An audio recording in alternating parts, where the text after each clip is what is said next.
Pertanyaan dalam tes wawasan kebangsaan atau TWK dianggap janggal dan akhirnya menimbulkan kegaduhan. Psikolog dan pakar hukum tata negara pun angkat bicara. Tidak lulusnya 75 pegawai KPK dalam tahap tes wawasan kebangsaan menimbulkan pro dan kontra.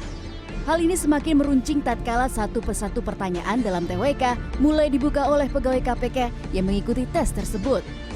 TWK menjadi syarat bagi pegawai KPK untuk dapat menjadi aparatur sipil negara sesuai peraturan KPK nomor 1 tahun 2021.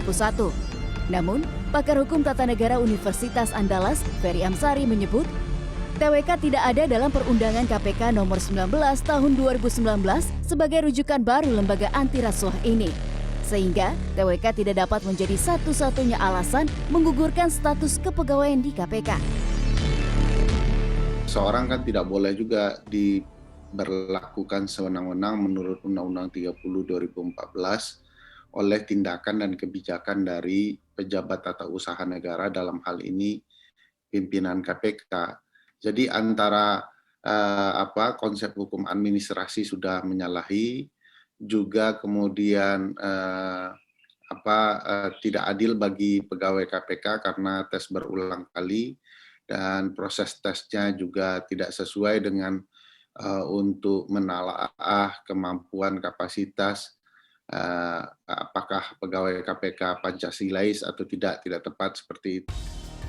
Pertanyaan dalam TWK pun kini menjadi persoalan tersendiri. Berdasarkan pengakuan pegawai KPK yang mengikuti tes ini, ada pertanyaan-pertanyaan yang menyudutkan masalah privasi seperti alasan belum menikah, gaya berpacaran, hingga soal pernah atau tidak menonton video porno.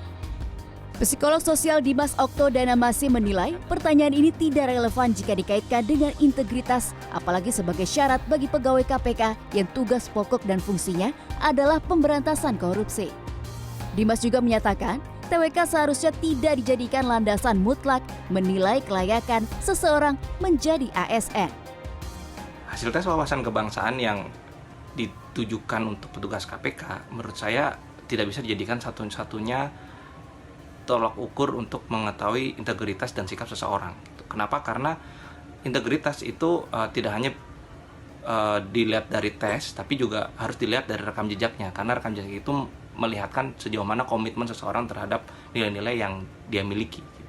Nah, selain itu dalam tes tersebut juga banyak membahas mengenai hal-hal yang sifatnya pengetahuan umum gitu. Yang kalau kita memang ingin membahas mengenai integritas, ya kita lebih fokus ke sikap terhadap sesuatunya gitu. Nah, ini yang nggak muncul di dalam tes wawasan kebangsaan. TWK diikuti oleh 1.349 pegawai KPK yang sesungguhnya telah menjalani sejumlah tahapan tes saat awal masuk sebagai pegawai KPK. Mereka bahkan telah menjalani 2 bulan pendidikan semi-militer oleh Komando Pasukan Khusus TNI Angkatan Darat yang berisi pelatihan fisik hingga pendidikan kebangsaan. Pegawai-pegawai KPK juga telah membuktikan kemampuan mereka mengungkap kasus-kasus korupsi besar yang merugikan negara dan rakyat Indonesia seperti korupsi KTP elektronik hingga korupsi bantuan sosial.